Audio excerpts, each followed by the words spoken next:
Welcome to part 4 of my series on how to think about social problems as myths. In this lecture, we finally get to the main animating theoretical perspective, social constructionism.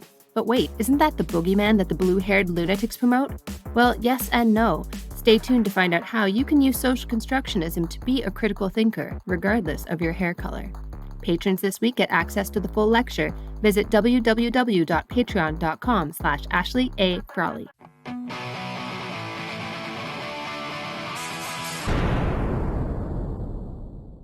By the end of this session, you should be able to critically question the relationship between social problems and objective harms. That's really important. We do not necessarily worry about things in proportion to their objective harm in the world. The ascendancy of constructionism begins in the middle of the 1980s. It reaches its heyday in 2004.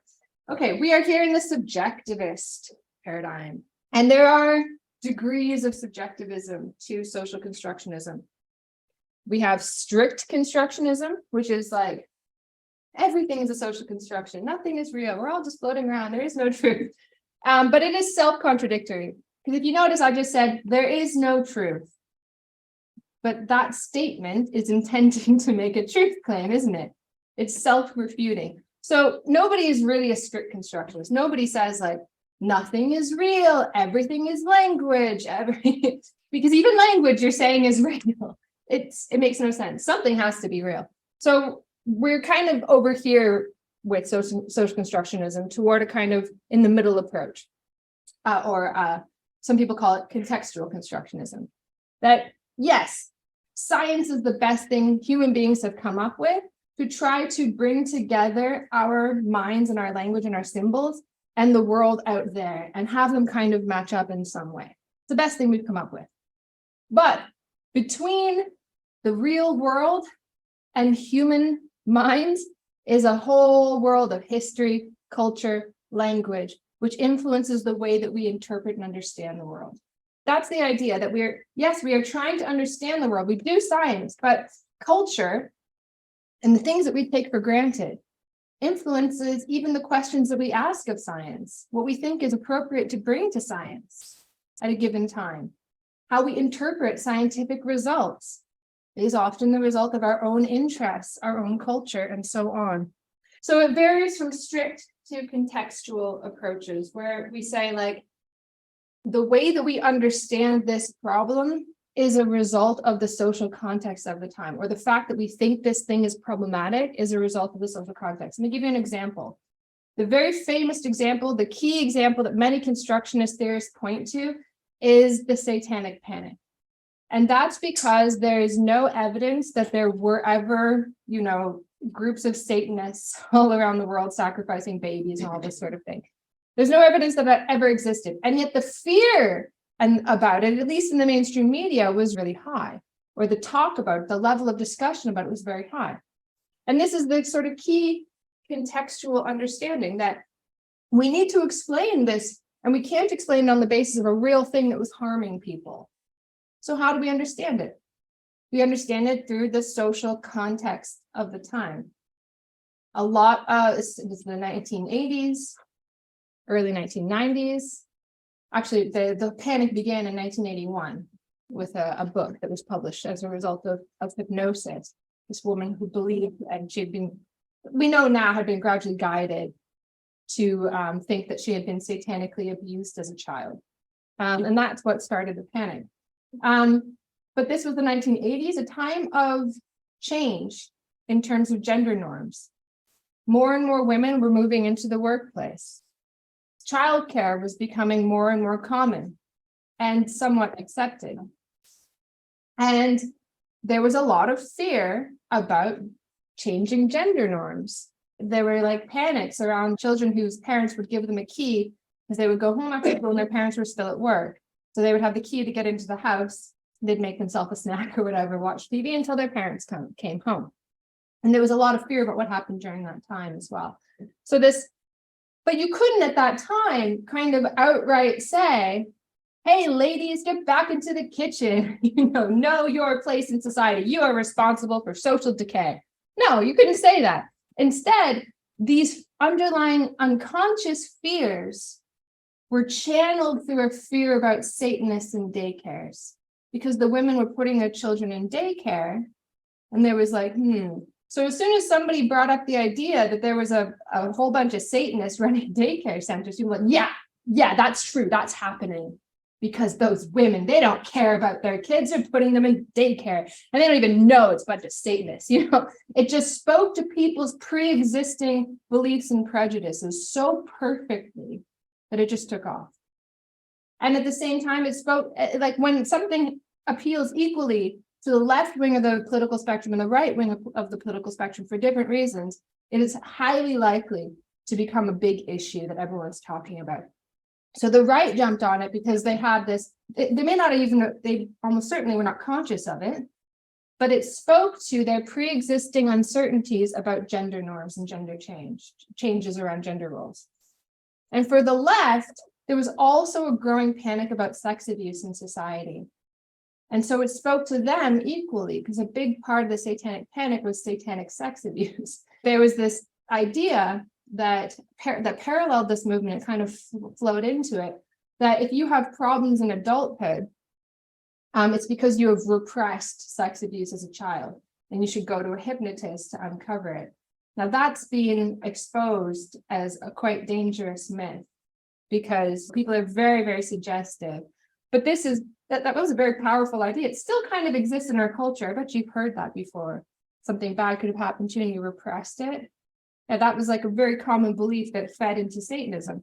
So on the left, it spoke to this idea that there's this like hidden epidemic of sexual abuse in childhood. And on the right, it spoke to this idea of women's changing roles. And it was a tacit or implicit criticism of women who put their children in childcare in order to go to work. So it spoke to the left and the right. That's the social context that we use to understand why people began to worry about something that did not exist. Does that make sense? And that is like the key part of sociological analysis. And I think it's really important because it helps you to be a critical thinker. Because as soon as somebody says, panic, worry, this new thing, you will start to notice that it takes very definite forms. There's a lot of overlap with urban legends and folklore, the social problems that we're asked to worry about. And I want you, as budding sociologists and social theorists, to think, what is it about this social context that makes me want to believe it? Makes me want to worry about it? Makes me think, yeah, that's true, in spite of lack of evidence a lot of the time. And that's the benefit of this kind of approach. We look at the social context to understand why people worry about things, because we do not worry in proportion to harm. So how does social constructionism understand social problems? The definition of a social problem is alleged conditions. We always use this language. Putative conditions, alleged conditions. Sometimes we might say the so-called problem, but be careful with that because it sounds flippant. But we have distance from the conditions that people claim are harmful. We have critical distance from that. So alleged conditions culturally defined as troublesome, widespread, changeable, and in need of change. It's about alleged conditions that people argue to be widespread. It is about language and the arguments that people make about alleged conditions in the world. Depending on where you are on the spectrum of strict to contextual constructionism, we try not to make claims about the realness of the alleged conditions. It's really, really difficult, kind of theoretically problematic, but I'm not going to go that deeply into it. Causes? What causes social problems as language formations? As language, not the actual conditions in the world. That's where we're at language, okay? Claims making activities of people who are seeking to draw attention to a problem they believe exists in the world. So what causes something to be on the front pages of a newspaper is not the level of harm. There are lots of things that people might think are harmful in the world. But if nobody gathers together and engages in activities to construct a compelling case for your care, for your attention, then it does not become a social problem. So conditions don't just magically speak for themselves, right? Human beings must make arguments that allege the existence of a problem, and they must do so in a way that is compelling enough to capture the attention of media gatekeepers. The media is fickle. And you have to be careful about this because I get a lot of papers that say the media does X. It's the media, the media. Stop doing that. Stop. From this point forward, we're not going to do that anymore. Okay? No more saying the media does X. The medium, a thing that translates something. So people have ideas that something is problematic. They take it to the editor. They usually will group together and they'll become like a Mothers Against Drunk Driving or something. And they say this kind of problem, we should think about it in this way and has this kind of solution. It's constructed. They must construct reality. They bring that construction to the attention of the media gatekeeper, an editor, and they have to argue it's the biggest problem ever because the media does not care about problems. They care about your attention. Have you ever heard, if it bleeds, it leads? You ever watch American news? I do not recommend it. You will leave with clinical anxiety. They have perfected this. They have perfected this. It is so scary, so bloody. You think like a house is on fire in every city in the country because as soon as there's a fire, TV crews. Because if it bleeds, it leads. It gets your attention. That's all they care about. They want your attention. And after a couple of days, they don't care about that story anymore. It's old news. News, the new. They want novelty. So if you don't have claims-making activities, people who organize, the media will just forget about the issue.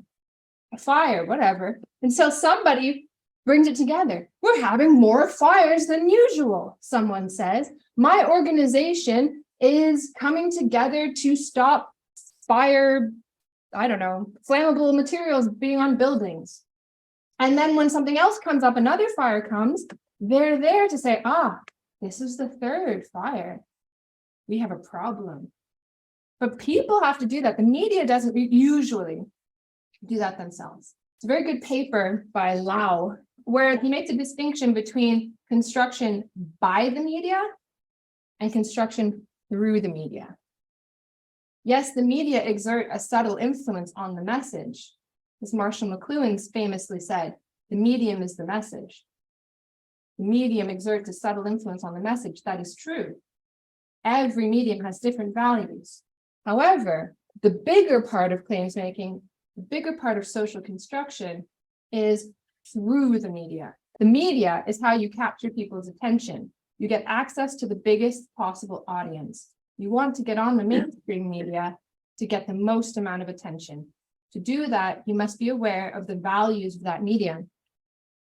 And therefore, you construct the problem through the media. So stop saying the media does something. They don't care. All they want is your attention.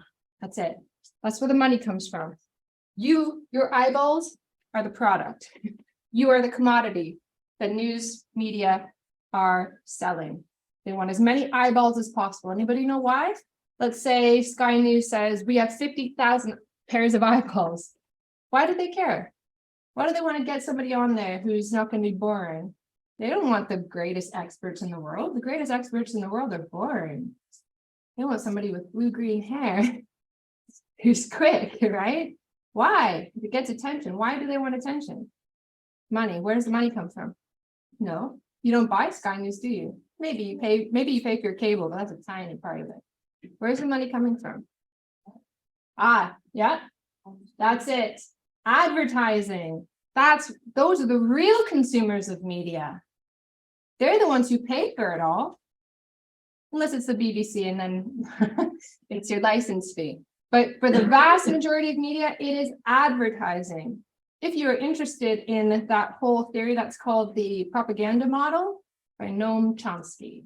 You ever heard of Noam Chomsky? If you were like an anarchist punk rock kid, you probably heard of Chomsky. Anyways, propaganda model, hugely influential, talks about how the real source of funding is not the viewer. The viewer is the thing that is being sold. Your attention is the commodity. Sky News, ITV, whatever, all these private companies, you are the commodity. Your attention is the commodity that they sell to advertisers. Advertisers want their ads shown to the biggest possible audience. So all of these channels have an incentive to, well, if it bleeds, it leads, right? Get your attention. They want something when you grab your pearls and you're in shock. That's what gets your attention. So when you watch the news, bear in mind, there's a whole system behind it. And they're just trying to get your attention. Because it's in the front pages, because there's some expert who says, this is the biggest problem ever, don't believe it.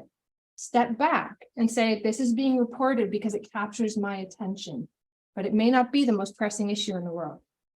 Okay, all of this is claims making activities. Without that, there's nothing to keep the attention of the fickle news media on that issue. That requires organization.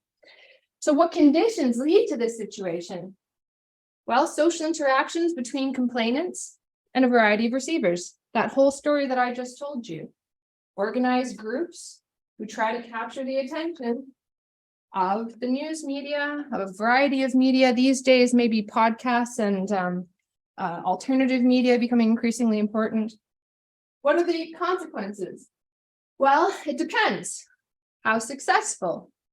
It can be panic. We have to be careful here because usually the methods that we use in social constructionism are not appropriate to ascertain how much the public is actually panicked. In fact, moral panic theory, which has the same kind of underlying theory, but it's not the one that I'm talking about today, but they recognize and they explicitly say a population, even the majority or even like a good portion of the population does not need to be panicked for there to be a moral panic. It's that you are being invited to panic. And this was an argument that I tried to make in the People's Lockdown Inquiry. I was invited to submit a piece with a journalist, and she kept saying the population was so fearful because the government was saying about they should be panicked and scared. And I was like, I don't know how fearful the population actually was. But it is certain that there was a climate in which fear was encouraged as the appropriate and moral response to the situation. Even if you yourself were not fearful.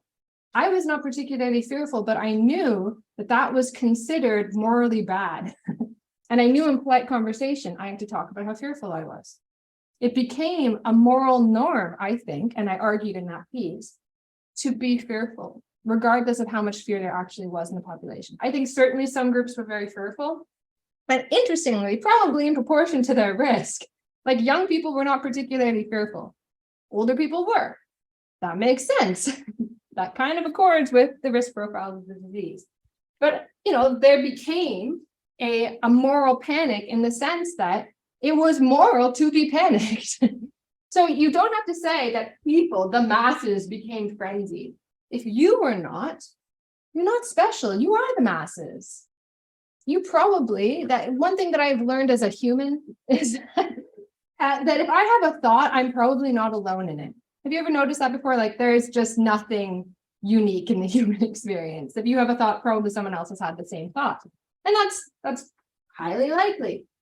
So if you are not panicked, then probably a good portion of the population also are not panicked. If you had doubts, probably a good portion of the population also had doubts about anything. About the satanic panic, for example, a humongous proportion of the population had doubts. But it was considered immoral and wrong to question children because the claims makers were using the voices of babes. It's a very common thing, right? Because we have an idea of children as like, they never lie, they have voices, but they're very impressionable. Anybody who has kids know that they just want to please you. But they were taking the children's voices and they were saying, are you calling these children liars? And people were like, well, no. It was not a good kind of situation, but the population was not necessarily panicked. In fact, a good deal of the population were skeptical. But it still became powerful. People still went to jail. It became a part of policy. Because it took a long time for people to feel safe speaking up. We have seen this many times throughout history. Okay, so it doesn't mean that everybody is concerned. And there's a lot of stuff about the Salem witch trials as well, like how much people actually believed it. And you could see, like, there were times when if you look at like the records, there were times when their stories were explicitly contradicted and it became clear to everyone they were lying and they just kept going. They just kept going because they kind of believed that everyone else believed. And they wanted land and there were all kinds of other things for them. Okay, so the consequences, policies that can hide value judgments is a big one. where people are like, no, science says this is the biggest thing ever. But science then becomes politicized, and people claim that it's just people in white lab coats have discovered this new thing. It's not how it works anymore. Science is heavily politicized. Be careful about it. Yes, science is the most wonderful thing that human beings have constructed to try to understand the world, but it is not free of culture. And that's what constructionism helps us to do, to look when there are evidence-based policies, the value judgments that underlie them, because everybody uses so-called science to justify their positions, and they can't all be right. And then solutions, here's the deal, nothing. Social constructionists tend to not offer solutions. And this is one of the big criticisms and part of the reason why social constructionism has kind of waned in sociology. And we've moved back to kind of critical theory a little bit, is that we don't offer solutions. We don't, because we're interested in deconstructing the problem. So we're not interested in how to solve the Satanism problem. We don't think there is a problem. We think it's overblown, or we think what's really being talked about is something else. But we do sometimes offer solutions. So you might say, look, this is overblown. If you have policies on the basis of this panic, you're going to have bad policies that are punitive. They're probably going to affect marginalized people, because they pretty much always do when you get new laws in. They disproportionately affect Black, ethnic minority, poorer women.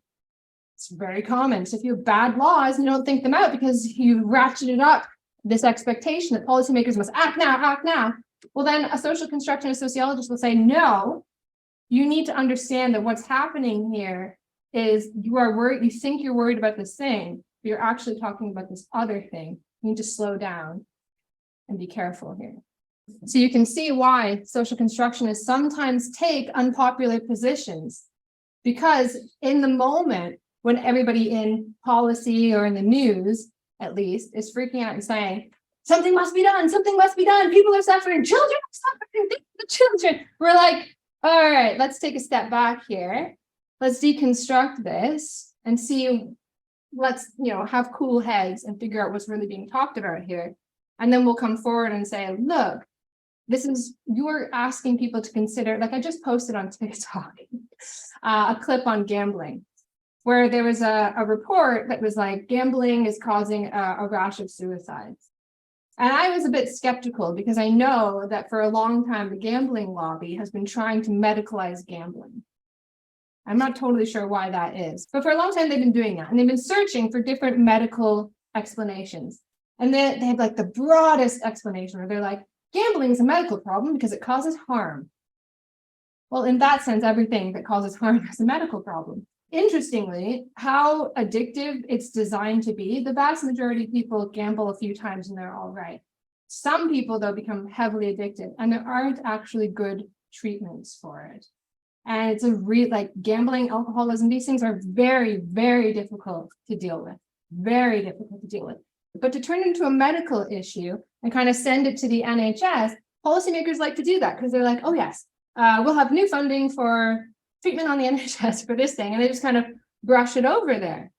But you can't necessarily treat that as a purely medical issue. So I was a little bit, I tried to put forward a critique on television of this, and I clipped it and I put it on TikTok, and it was like, this woman is coming at me, because how dare you question this thing? Because to say that something is medical also entails a whole framework of meaning, blamelessness, which actually I think is important. And sometimes, even though I think something might not be a medical problem, I will still say, fine, I'm not going to argue against it, because it entails blamelessness. And that's good, I think. And then we say, well, this person's not an evil person, they need help. So I had a lot of people kind of, and I was just like, hey, turn off notifications. But that's why you will often take an unpopular position, because the reason why something gets onto the headlines and people say something must be done is because it has been constructed in a way that appears impossible to question. It's just, who doesn't want to be happy? Who could possibly be against mental health? Who couldn't possibly believe the children? Who could possibly, it's constructed as a valence issue, that is, as something totally agreeable. And a critical sociologist has to step back and question even that. And sometimes it means that you get a lot of flack on the internet. But But generally, it's really important to do that. Every society needs people who will think critically when or who will like not jump on the bandwagon when it's going by. Someone who will say the emperor's not wearing any clothes. And I think that's a really important offering of the social constructionist perspective. That's me trying to sell it to you. Okay, so to recap then, objectivist approaches say there's a problem out there. We worry about it because it is objectively bad. Crime is in the newspapers because it is objectively bad. Racism, sexism, all these things are just objectively bad. It doesn't matter how human beings make sense of it. It doesn't matter. Language doesn't matter. It's like the problem is presented to you, and your job as a sociologist, an objectivist sociologist, is saying, okay, how many people are affected? How do we make less of those people? How do we make the condition less painful? Whatever. That's objectivism. That definitely has a place. But there are some problems with this.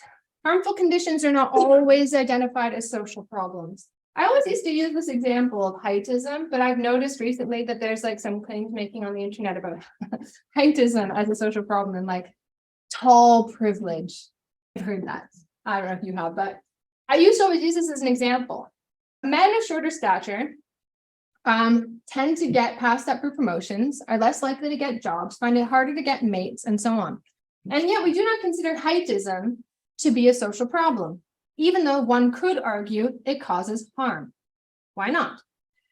Well, you could do a whole social constructivist analysis about why heightism is not considered a social problem. And in fact, there is an area of sociological research that looks at problems that fail to take off, which is interesting in and of itself. Like you can look at a big issue and why it took off and kind of deconstruct it.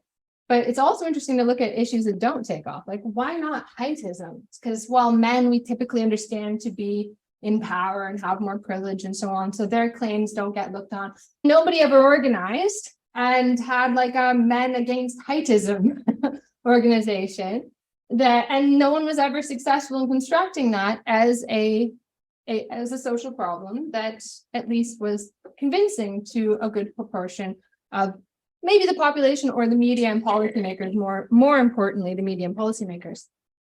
Okay, so people may disagree on why a condition is considered a social problem. How do we make sense of that?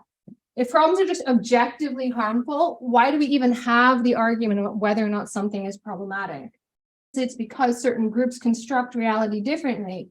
They single out certain things as problematic and attribute values to them, and other groups do it differently or don't do it at all. So if nobody organizes around something, it will not come to be considered a social problem that requires the attention of the news media and policymakers. Not everyone will agree conditions are harmful. Social problem definitions may vary greatly. How do we make sense of the fact that so many different ways of understanding the problem exist and only some of those definitions become paramount, if any? We need some other criteria to make sense of why we worry about some things and not others. Even when harm might be very great to large numbers of people, and then not even exist in other situations like the Satanic Panic. And yet it's all one thing never gets mentioned. The other thing is all over the news and in talk shows and so on. Okay, so a few key terms here, a few key definitions. One of the very first people to put forward what we now call a social constructionist understanding of social problems was Herbert Blumer. And he says a social problem exists primarily in terms of how it is defined and conceived by society. A social problem is its definition, it is language. And Blumer, of course, is one of the key figures of symbolic interactionism.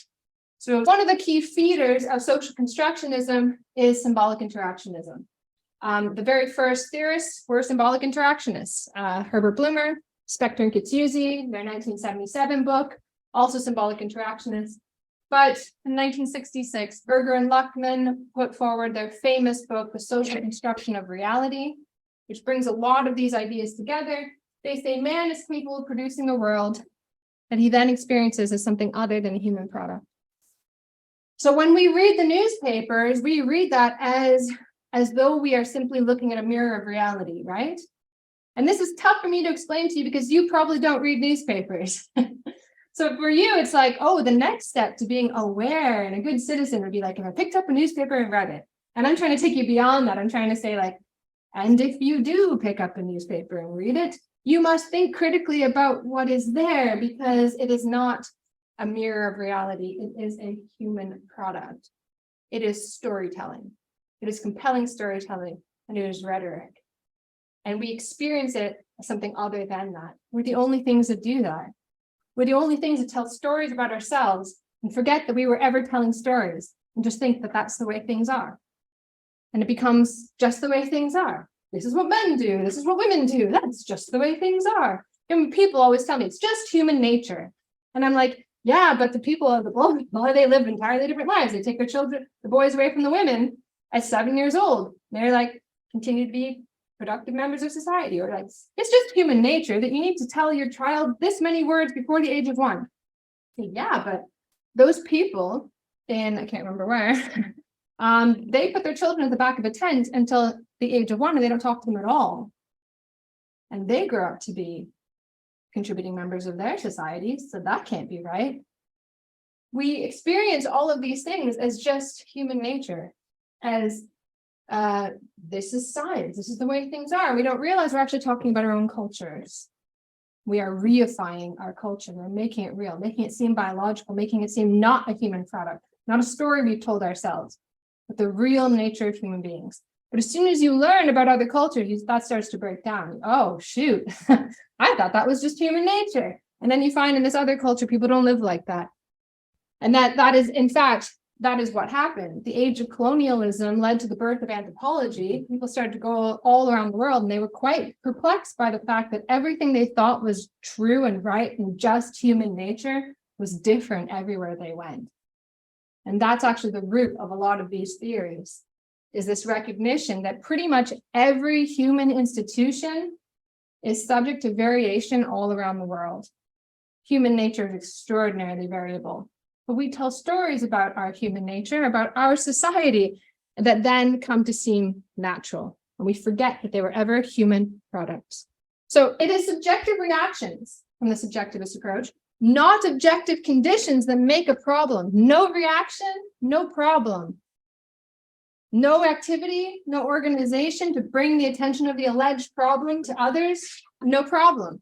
Social problems vary country by country, because the different experiences in those countries and the different cultural norms shape what people see as bad. Social problems are not a type of condition, but rather a process of responding to alleged conditions. Social problems are not conditions out there in the world. They're processes. Humans, processes, activities, writing letters, lobbying, getting funding, trying to capture the attention of editors, coming up, making an organization, crafting rhetoric that will be convincing. And that is a process that involves social construction. And the key point here, the take-home message, we do not necessarily worry in proportion to the harm. Okay, I've said this about 15 different ways. Have you got it? We do not worry in proportion to the harm. We worry in proportion to the good claims making, drawing our attention to the alleged existence of harms. So people have to allege there are harms, and to the extent that they're successful at that, it will be a social problem. We do not worry in proportion to the harm. Let me give you an example. Anybody ever heard of poisoned Halloween candy? Show of hands. It's strangers at Halloween. Yeah. Anybody afraid of that? Did you have your candy checked when you were a kid? It's not a big deal here. Did you show hands who trick-or-treated? Okay. So you've probably heard of the phenomenon called Halloween sadism or Halloween sadism. And this is the belief that strangers poison children or otherwise give out contaminated treats on Halloween. It is widely believed, and yet there is no evidence it happens. Show of hands who finds that surprising. Did you know that this doesn't happen? I was going to create some videos actually around Halloween if I'd had the time to kind of try to put this myth to bed, because there was a million viewed video on YouTube that was like, and here's all the times that Halloween sadists have done this thing. And like each and every one of them, I knew the story behind it, and I just wanted to like do piece by piece. But anyways, there's no evidence that this happens, except in a few cases, which I'll explain. So Joel Best, who's done a lot of research on this, he says, I've been unable to find a substantiated report of a child being killed or seriously injured by a contaminated treat picked up in the course of trick-or-treating. But you might be thinking, every year there are reports. Okay, let's go into it. So there's one case of a dentist in 1959 who had given out laxatives that made 30 children ill. And this was such a big deal, it sparked a nationwide manhunt. And yet we believe this happens all the time. Oh, strangers, they just give out candy with nails in it. And everyone's like, oh, c'est la vie. No, this sparked a nationwide manhunt. It was a really big deal. The one time someone did this in 1959. If it were common, it would be widely reported, and yet there's no verifiable evidence in national newspapers, medical journals, nor crime statistics. Key being verifiable evidence. Every year, there are claims that it has happened that often turn out to be hoaxes, because here's what happens. And social construction doesn't just talk about reality and leave it at that. It also influences reality. It influences what we do. Because we have certain constructions and beliefs in the world, we act differently. So there's a widespread belief, I'll use a different example now, that random violence is common. Show of hands, who is afraid that you're going to get randomly attacked when you're just walking around? Yeah, sometimes I am. I'm probably not afraid, maybe I should be. But did you know that is extraordinarily rare? And when it happens, it is shocking, utterly shocking. But people think this happens all the time and that that's actually the biggest risk you face. No, the biggest risk you face is in your own home with your family member. And even that's thankfully relatively small. The vast majority of people, don't have problems with violence in the home. But that's the biggest area where it happens. It's not random people in the street. It's not random people coming into your house, terrorizing you, torturing you, and doing all these things. Okay, it happens, but extraordinarily rarely. And yet we fear it so much. But see, the belief that this happens all the time leads people who wish to kill a family member, for example, to try to hide their tracks by claiming it was random violence. And so there have been lots of cases of people who have killed a family member or done something terrible and tried to hide it by saying, oh, it was random criminals just came into the house and stabbed my wife 15 times, then just left. Weird. People don't do that. Crime is patterned. Crime is patterned. You get, something terrible like that happens if you're involved in the mafia or organized crime or something like that, not just randomly. But people believe it happens all the time. And so then the police go to these places and they know immediately. They're like, this is not random because that just doesn't happen. But there is a widespread perception that it does. So what happens is people believe it happens all the time, so they will hoax it, thinking, oh yeah, it's just another one of those things. So most of the reports turn out to be hoaxes. A kid wanting to get a bit of attention by putting a pin in the chocolate bar, that sort of thing. And when it is revealed to have been a hoax, the papers then don't report that. You have to actually dig to find that information. So what winds up happening is then every year on the news, there will be, especially American news, there will be reports of all these Halloween sadists who did all these terrible things, and then they don't report when it's revealed to have been a hoax. So this leads to the perception that it's a bigger problem than it is. But there's little reason to believe that this would happen. As I said, crime is patterned. People do not usually attack strangers. And in fact, on the whole, it is extremely difficult in situations where you want this, like in war. It's actually really hard to get strangers to harm strangers. They have to do all sorts of gymnastics, like a great cause of religion or whatever, to try to get people to kill each other. And still, a lot of people will lose heart in the battlefield. It's a common thing. So they've developed drone technology and stuff specifically to get around the fact that people don't like harming each other. It's really rare for strangers to harm strangers. So that's one reason why you should suspect that people wouldn't do this. The other reason is that, as I said, crime is patterned. People harm each other for reasons. They have reasons. They may not be reasons that you would agree with, but they are reasons. People just don't like, yeah, I felt like giving a child a nail. Like, people don't do that. There's a reason for it. And in fact, some of the cases, for example, pixie sticks. You heard of the pixie stick story? Yeah. This used to be new information. I see nodding heads now. You're all on the internet. You've heard this before. So there was a case of a father who gave his children, and I think his nieces and nephews, poisoned pixie sticks, and then claimed that it was Halloween sadism, that, oh, they were just given out on his streets. It was quite clear that that was not the case. You see, he had a reason to want to kill his children. He had taken out life insurance policies on his children, and that is why he poisoned them. A very sad story.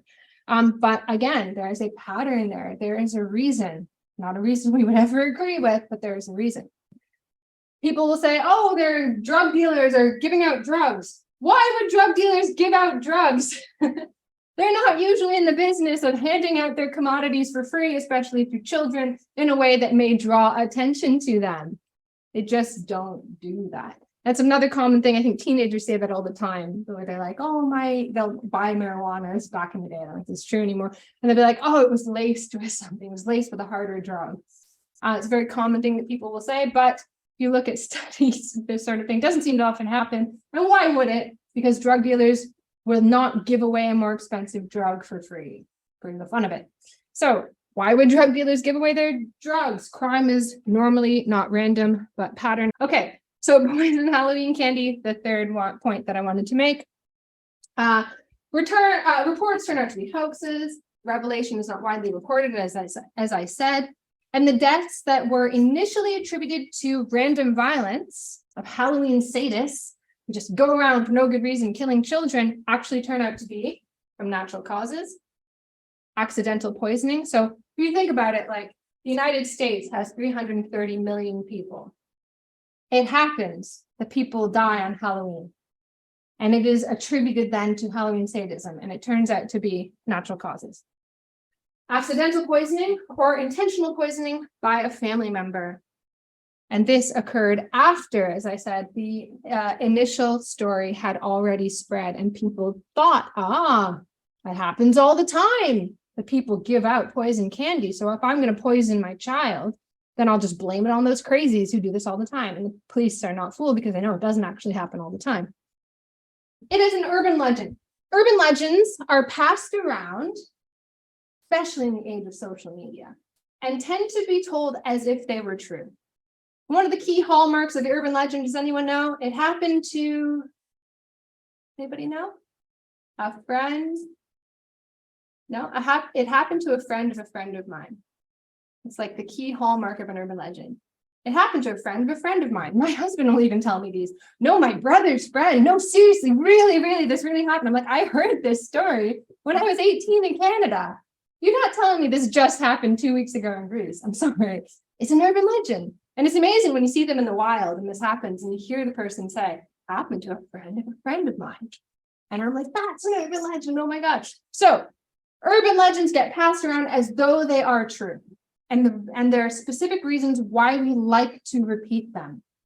We hear the story and we go, yes, that is inside of our minds without even realizing. We go, like the urban legend of Kentucky Fried Rat. Who's heard the story of the Kentucky Fried Rat? Show of hands? Yeah? So the story has lots of variations. There's a whole index of folklorists have collected all these variations and studied them. But it's typically like this. Young woman, newly married, liminal period, very common. Newly married young woman is going to make a wonderful dinner for her spouse, but she can't cook.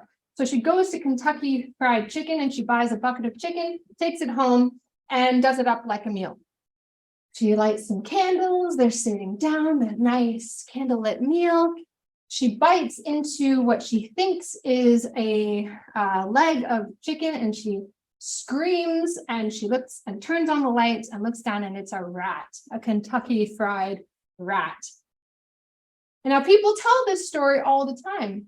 Anybody hear this in the wild? Show of hands, anybody get told this by a friend? Yeah. Did you get told it as though it was true? Yeah.